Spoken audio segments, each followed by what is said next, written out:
Hello everyone, my name is Soumitra Chaudhary and I'm ex-Assistant Commandant Border Security Force.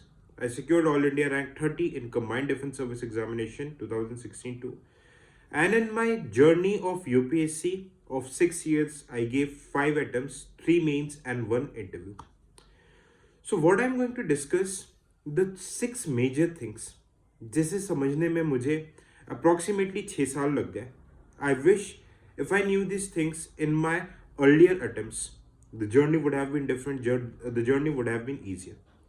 So from my experience, मैं आपको कुछ ऐसी चीज़ें बताने वाला हूँ.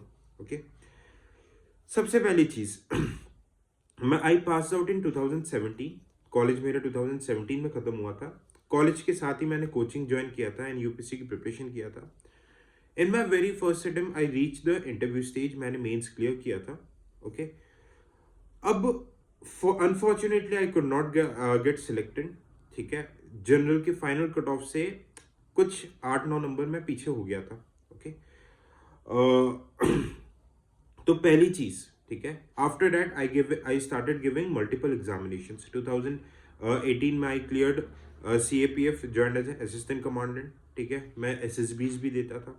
तो first thing, if your sole aim is civil services, आपको एटलीस्ट 2 साल फुल फ्लेज तैयारी के साथ 2 साल आपको 2 अटेम्प्ट तक आपको you have to devote in civil services. आप अगर दूसरे एग्जाम्स स्टेट में ध्यान दोगे और if you are giving time in defence examination या फिर किसी में भी ध्यान दोगे, आपकी एनर्जी कहीं ना कहीं डेविएट होती है. एंड ट्रस्ट मी, आपके कॉम्पिटिटर्स आर दोज पीपल जो सोलली सिविल सर्विसेज कर रहे. Plan B is very good, होना चाहिए प्लान बी, बट वंस आप full fledge at least 2 attempt civil services के दे दो उसके बाद. ठीक है. Second thing, there should not be FOMO. किसी चीज का फोमो नहीं होना चाहिए. ठीक है, कि यार जैसे कि क्या होता है कि we are aiming to become district collector, but sometimes our FOMO makes us material collector. भाई, एंशियंट मेडिवल हिस्ट्री में मैंने तमिलनाडु पढ़ ली. किसी ने बोला कि कोचिंग के नोट्स पढ़ो, वो भी पढ़ लिया. किसी ने बोला कि न्यू एनसीईआरटी पढ़ो, वो भी पढ़ लिया. किसी ने बोला ओल्ड एनसीईआरटी पढ़ो, वो भी पढ़ लिया. कोई बोला कि भाई आप ल्यूसेंट करो, वो भी कर लिया. अल्टीमेटली सोर्सेस इतना ज्यादा हो गए, आखिर में आई स्टार्टेड जो उपिंदर सिंह ये सब भी पढ़ने लगा था. तो एक जो फोमो था, आप इतनी सारी चीजें करोगे, ब्रेन हैव लिमिटेड कैपेसिटी, कुछ लिमिटेड चीजों को ही याद रख पाते हैं. आप इतना सारा, मतलब ऐसे सोर्स पे इन्वेस्ट कर रहे हो, आप इतनी चीजें याद कैसे रख पाओगे? Okay, so the sources should be limited and it should be revise multiple times. हालांकि बाकी सब्जेक्ट्स काफी स्ट्रांग थे, तो हमेशा प्रीलिम्स को मैंने 8, 10, 7, 5 नंबर के 3, 4, 4, 5 क्वेश्चंस के डिफरेंस से ही क्लियर किया है. ओके, तो फोमो इज वेरी डेंजरस. आप इतना कंफ्यूज हो जाओगे अगर आप बार बार किसी टॉपर की चीज सुनोगे, आपको लगेगा भाई वो किसकी स्ट्रैटेजी थी, आप वो चीज मिस कर रहे हो, आप वो करने चले जाओगे, तो आपका एक तरीके से इतना रायता बड़ा होता जाएगा कि आप उसे समेट नहीं पाओगे. ठीक है. Third thing, only hard work is not enough. We need to have smart work. And how is this smart work is related? आपको पता होना चाहिए कि क्या आपको छोड़ना है इसमें. पढ़ना क्या है वो तो बहुत इंपॉर्टेंट है, बट उससे भी ज्यादा इंपॉर्टेंट आपको क्या चीजें छोड़ना है. एंड वो चीज कैसे पता चलेगी? When you will do last 15 to 20 years of PYQ. PYQ से एग्जामिनर का माइंडसेट पता चलता है कि यार इस डोमेन में इस टाइप के questions UPSC is constantly asking, तो हमारी तैयारी भी इसी एरिया में करनी है. आपके PYQ का कोई पर्टिकुलर पार्ट नहीं बन रहा है, that means it is your weak part. For example, biology वाला पार्ट मेरा थोड़ा सा वीक था, बायोटेक्नोलॉजी वाला, तो मुझे वो चीज़ पता चली कि भाई उसके PYQ नहीं बन रहे, that is my weak part, उस पर कैपिटलाइज करना है, रादर देन कि भाई जो कोचिंग में मटेरियल दे दिया, जो सीनियर्स बोल रहे हैं आप सब नहीं कर सकते. Trust me, the syllabus is so vast, आप इसको पूरी तरीके से नहीं कर सकते. द फोर्थ थिंग, ठीक है, देयर आर नो शॉर्टकट्स. आप सिर्फ कोचिंग के नोट्स पढ़ के चले जा रहे हो. ठीक है, कुछ आपको लगता है कि भाई आप मैराथन वीडियो देख के चले जाओगे, 1 आवर की वीडियो देख के चले जाओगे, यार इतना आसान होता तो शॉर्टकट में IAS नहीं बनते.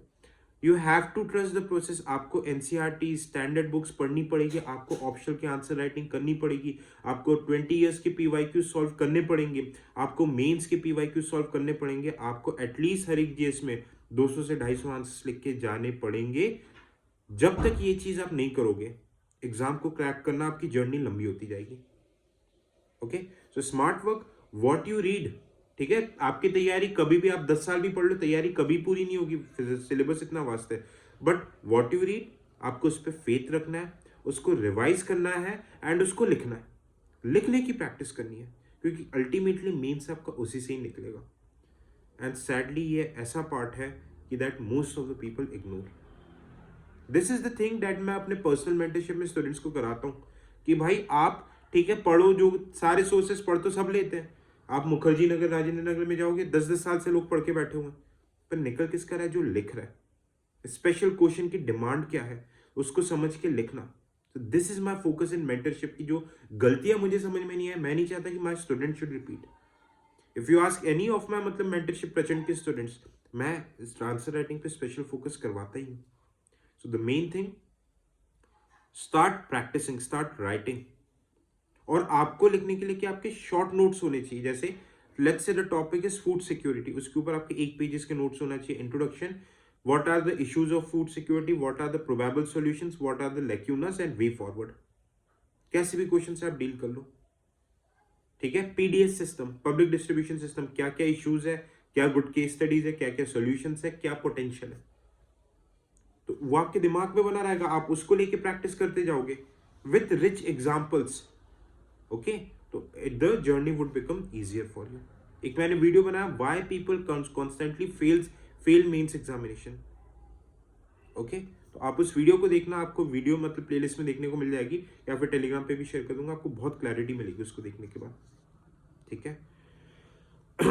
Next thing, UPSC is monotonous है, ठीक है। फिफ्थ थिंग जो मैं बात करूंगा, यूपीएससी मोनोटोनस है, चीजें बोरिंग हो जाएगी। So do not look for motivation. भाई मुझे लगता था कि भाई आइए सिलेक्टेड ऑफिसर्स से बात करूंगा, उनको देख के मोटिवेशन वुड डाई आउट। 7 दिन, 10 दिन, 15 दिन में it would die out. You need to have discipline. हमें आर्म फोर्सेस की ट्रेनिंग में यही चीजें सिखाई जाती है कि आप किसी भी चीज को 21 डेज तक फॉलो करो, आपकी बॉडी हैबिचुअल हो जाएगी, वेदर यू लाइक इट और नॉट। आपको 6 घंटे पढ़ना है तो पढ़ना, एक शेड्यूल बना के चीजें करनी है तो करनी है। डिसिप्लिन ही आपको लॉन्ग टर्म तक, मैराथन 1 साल, 2 साल, 3 साल पढ़ने के लिए मतलब कंसिस्टेंट रख सकते हैं, नॉट मोटिवेशन। मोटिवेशन खत्म हो जाएगा फिर क्या करोगे? Okay, so whether you like it और नॉट, अपने शेड्यूल में शेड्यूलिंग करो, एक डिसिप्लिन लेके आओ। ओके, इट्स वेरी वेरी, बहुत लोग होते हैं कम तैयारी में एग्जाम निकाल लेते हैं, why? Because they have discipline, सारी चीजें सही टाइम पे करते हैं वो। Clear? And the last thing, coaching helps but be very very cautious.